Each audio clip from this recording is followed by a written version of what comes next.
Саламатсыздарбы, биздин Чалкан медиа каналдын көрөрмандары. Биздин каналга жазылып, акыркы жаңылыктарды оңуңуздар.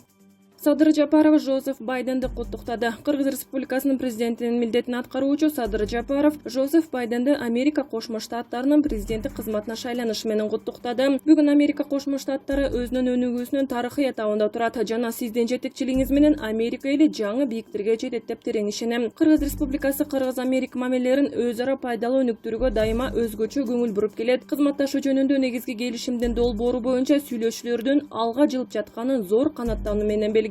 Эки элдин бакубаттыгы үчүн Кыргыз-Америка мамилелерин жаңы сапаттуу деңгээлге чыгарууга багытталган биргелешкен иштерге кубанычымды билдирем, деп айтылат куттуктоо телеграммасында. Садыр Жапаров Жозеф Байденге бекем ден соолук жана мамлекеттик ишине ийгиликтерди, ал эми Америка элине тынчтык жана бакубаттуулукту каалады. Садык Шернияз президенттик шайлоого катышаарын жарыялады. Жогорку кеңештин Ата Мекен фракциясынын мурдагы депутаты Садык Шернияз президенттик шайлоого катышаарын жарыялады. Бүгүн 9 ноябрда ал Фейсбуктагы баракчасы аркылуу кайрылуу таратып, парламентаризм багытын жоготууга каршы экенин жана аны коргой турганын билдирди. Биздин шоорубуз президенттикте, ошондуктан мурдагы президенттерибиз эл жерине келе албай качып жүрүшөт. Керек болсо партияларга парламентке өтүү босогосун 1% түшүрүшү керек. Кыргызстанда 4 октябрда кезектеги парламенттик шайлоо өтүп, анын жыйынтыгына нааразы болгон 10 чакты саясий партия 5 октябрда Бишкекте митинг өткөргөн. Митинг башаламандыкка айланып, кийин бул окуя бийликтин алмашууна алып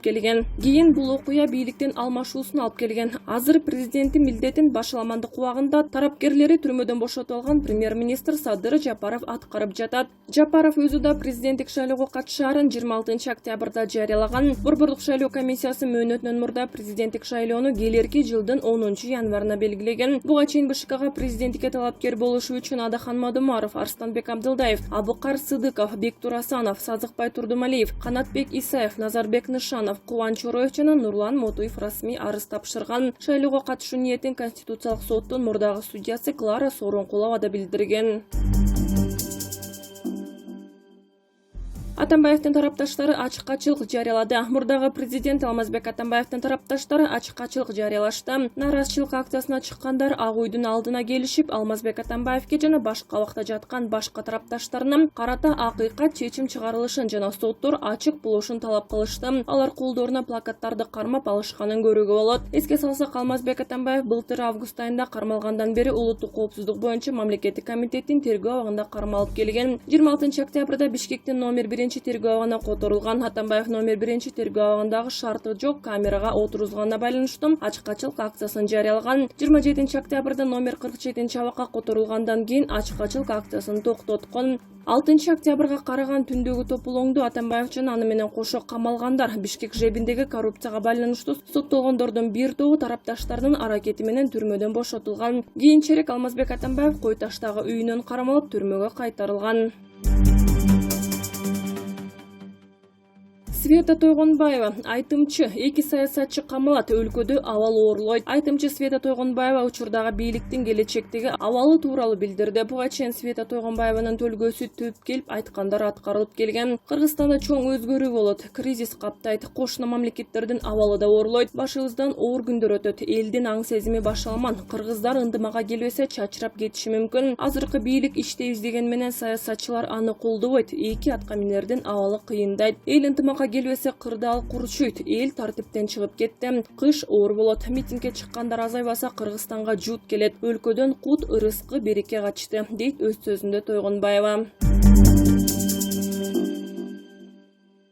Садыр Жапаров Нарын эли менен жолугушту. Президенттин милдетин аткаруучу премьер-министр Садыр Жапаров Нарын облусундагы иш сапарын алкагында Нарын облусунун эли менен жолугушту. Бул тууралуу өкмөттүн басма сөз кызматы билдирди. Садыр Жапаров эл алдында сүйлөп жатып, аймактардагы абалды жеринен көрүү максатында республиканын региондорун кыдырып жатканын билдирди. Элдин үнү бийликке жете бербейт. Көбүн эсе ал бурмаланып, бийликтегилер көз алдындагы нерселерди көрө албаган учурлар болот. Мен ар бир жарандын үнүн угуп, элибиз эмне менен жашап жаткандыгын жаткандыгын, кандай көйгөйлөрү бар экендигин көрүү үчүн келдим. Мен элдин мамлекеттик органдарга кара ишенимин кайтарууну каалайм, деди Жапаров. Ал ошондой эле эл оозунан чыккан ачуу чындыкты угууга жана көп жылдан бери Нарын облусунун калкынын топтолуп келген көйгөйлөрүн чечүүгө даяр экендигин кошумчалады. Президенттин милдетин аткаруучу менен жолугушуу учурунда эл көптөгөн суроолорду берди. Тактап айтканда, Садыр Жапаровдон региондо электр энергиясынын баасын төмөндөтүү, аймактын инфраструктурасын жакшыртуу, жерди трансформациялоо жана социалдык маселелерге өзгөчө көңүл бурууну өтүнүштү. Жолугушуунун соңунда Садыр Жапаров тармактык мамлекеттик органдарга Нарын облусунун калкы көтөргөн ар бир маселени карап чыгуу, ошондой эле кыска убакыттын ичинде аларды чечүү боюнча чараларды көрүү тапшырмасын берди.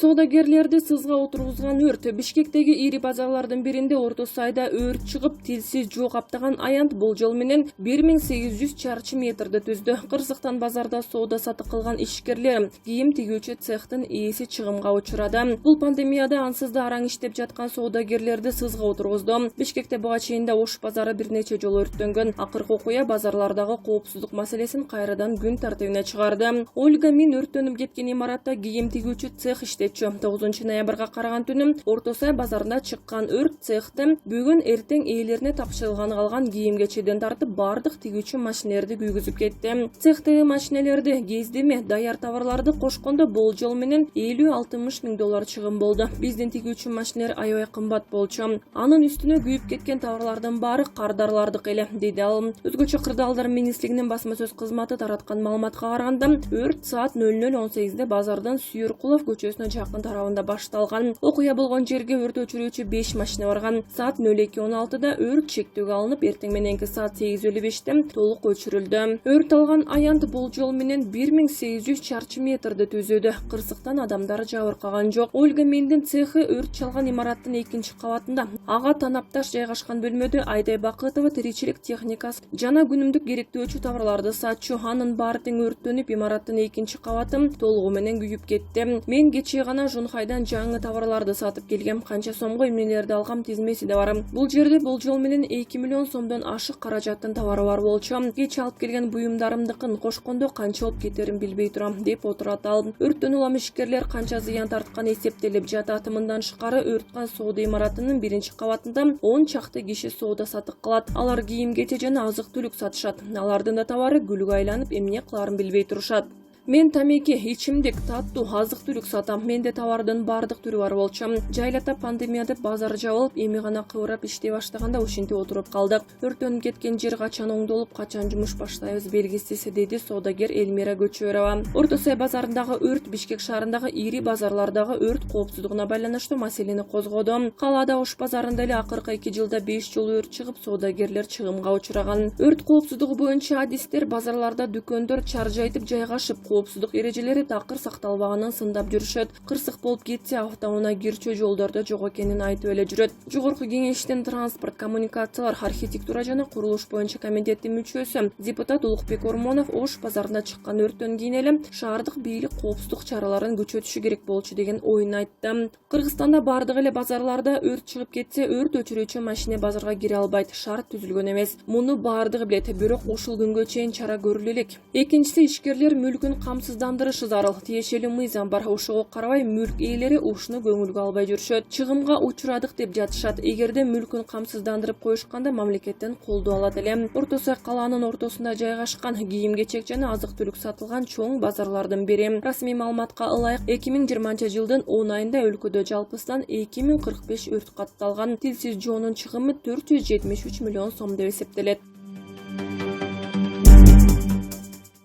Ырчы продюсер Лутфила Бусурманкул уулу кызды болду. Ырчы жана продюсер Лутфила Бусурманкул уулу 40 жылкы болду. Бул тууралуу ал өзү Инстаграм баракчасынан сүйүнчүлөдү. Аллахымдын белегине ыраазымын. Кызды болуп кубанычымда чек жок. Кызымдын атын Адиля деп койдук. Бул ысымды устатым Гүлшайыр Садыбакасова эже койду жана бизге да жакты. Ушул күндөрдү берген жаратканыма шүгүр келтирем. Кимиңиздерди капа кылсам кечирим сурайм. Жана да мен капа болсом кечирдим баарыңыздарды. Аллахым ушундай бактылуу күндөрдү баарыңыздарга насип этсин. Кыргыз тиктогунун жылдызы ийгиликтин ырчы Анжелика менен видеосу көпчүлүктүн көңүлүн бурду. Соңку айлардан бери тикток тиркемесинин жылдызына айланган ийгиликти көпчүлүгүбүз жазбай таанысак керек. Анын ырчы Анжелика менен биргеликте тойдо бийлеген видеосу жарыяланды. Аталган видео интернет желесине тарап талкууга алынууда. Анда социалдык тармактын колдонуучулары ийгилик Анжеликанын дагы көз жаздымында калбаганын айтып, анын популярдуулугу дагы арта баштаганын жазышууда. Белгилей кетсек, Ийгилик Асанов кыргыз тиктогун багындырган 18 жаштагы жигит. Анын белгилүү Porsche Panamera аттуу ырга тарткан видеосу 5 миллионго жакын көрүүчү топтогон. Кийин анын Instagram баракчасын блоктоп кетишкен. Кайра жаңы баракча ачкандан тартам ийгиликтин 15 миңден ашык катталуучусу бар. Ал Ысык Көл облусуна караштуу Түп районунун Бирлик айылынан болот. Учурда Касым Тыныстанов атындагы мамлекеттик университетинде физика багытында окуйт.